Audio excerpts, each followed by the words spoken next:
G'day, Ben here, and welcome to this week's I can't even say it, weekly Whiteboard Wisdom. And thanks so much for tuning in again. Hope you're enjoying the Whiteboard Wisdom. If you are, just leave some comments in down below what you think about them. Ask any questions you might have during the live broadcast, and we'll do our best to answer them. I've got Quinn on standby. He is our videographer, superstar, and technology guru, making sure this all comes to you live. So if you've got any questions, put them into the question box now and or below the video, and we'll do our best to answer them for you. Today what I'm going to do is I'm going to talk you through my 6-step process for handling any sales objection. And I think one of the things a lot of salespeople worry about is getting a sales objection. Now, I actually welcome sales objections because what it does is it actually helps me understand what the prospect is thinking and what process they're going through in their own mind about whether or not they're going to buy my product or service. So getting an objection actually gives me some insights into where they're at, what they're thinking, and what may be preventing them from actually purchasing from me. So I'm going to give you a 6-step process that I've developed over the last 25 years of selling everything from products to services, helping other people sell their products and services, and now hopefully I'm going to help you as well. So let's get stuck straight into it. All right, so the first thing you do when you get an objection, rather than panic and be worried about it, is you actually want to thank them. And I call this the showing the gratitude. Okay, so step 1 is gratitude. Now, what I mean by that is what you're going to do is you're actually going to thank them. You're going to say, thank you. Thank you for letting me know about whatever it might be. So, for example, if they say to you, I'm not sure that I can afford what it is you're selling, you say, thanks. Thanks for letting me know.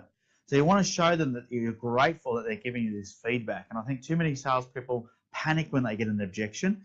I want you to look forward to them and actually thank them when they have an objection. Now, that sounds a little bit foreign for a lot of people to do. I know I've taught a lot of people how to do this, but I'm saying to you that it's probably one of the best things you could do is give them that gratitude, because it helps them understand that you're grateful, and then they're more likely to be honest with you. Once you've done the gratitude, the second thing I like to teach people to do is empathy. And showing empathy means that you just understand. So what I like to do is say, thank you for letting me know that you can't afford what it is that I'm offering. And then I follow it up by saying something like, I understand. Okay, so empathy is not sympathy. It's not saying, oh, I'm so sorry you can't afford it.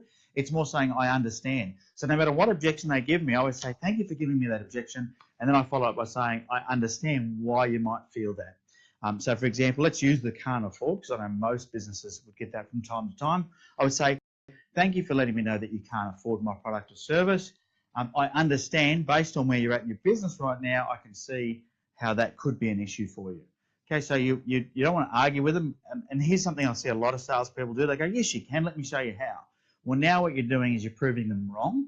And when you start proving someone wrong, it's an argument. And nobody likes to be argued with. And nobody likes to be proven wrong. So we want to say thank you. And we want to say, I understand. And now we can start to work through solving the problem, which is pretty cool. I'm just grabbing some different colors over here from my little pen storage unit on the right. Okay, so gratitude, empathy. The next thing to do, which is really important in this process, and this is step 3 of 6 steps, is to isolate the objection. So we've shown gratitude, we've said thank you for the objection, we've shown empathy, we've said I understand that you've got this objection, and then the third thing then is we're going to isolate it. And what we do is we say something like this. We say, besides the fact that you can't afford it, or you feel like you can't afford it, is there anything else? Okay, because what we don't want to do is we don't want to find a bunch of other objections that happen after we've handled this one. We don't want to say, okay, well, let's solve this problem, and then they hit us with a bunch of other objections. So this is your opportunity to draw them all out of your prospect. So say, thank you for giving me the objection. I understand why you may feel that you can't afford it. Is there anything else besides the fact that you feel you can't afford it that would stop you from buying from me, or that would stop you from going ahead, or would stop you from ordering one, or whatever the terminology is for your sales process?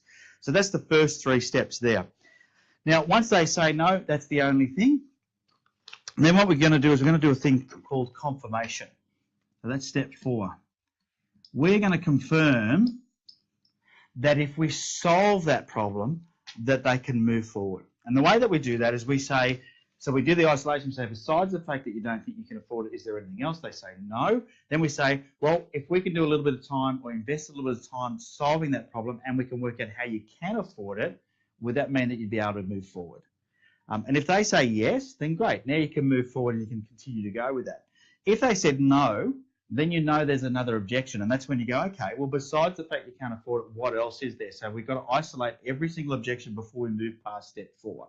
But we want to get confirmation that if we can solve the issue, that they will move forward. So the issue could be anything, by the way. The objection could be that you can't deliver it soon enough for me, or I don't like the colours, or maybe they feel like it's too expensive, or they're worried about something that a negative review you've got, or something, maybe they don't like you, who knows, right? Could be anything, but this process works no matter what the objection is, right? So step 4 then is the confirmation. Once they say that they're happy to go past that point, and they say, yep, if we solve that, we can move ahead. Then step 5 is to start asking questions to overcome the issue. So, for example, if they said they can't afford what it is you sell, you can now start asking open-ended questions to find out how it is they can afford it. Whether they can or not will be determined by this part of the process. But you want to ask questions that says, you might say, okay, what areas in your life right now could you eliminate some expenses so you could afford this? Or if it's a business, you might say, what areas in your business could you cut costs to then be able to invest in this? If you feel like it was valuable, would you find the money? And what I quite often say to people is, if I put a hand grenade around your neck and it was going to blow up at 5 p.m. on Friday, and I gave you till then to come up with the money, would you find the money? And most people say yes to that because, of course, they don't want their head to be blown off. So the reality is that quite often it depends how urgent the requirement is as to how much likely they're going to be to overcome the objection, depending on what the objection is. Once you've got that out of the way and they've agreed that you can solve the problem together, then the 6th step is then to ask for the sale.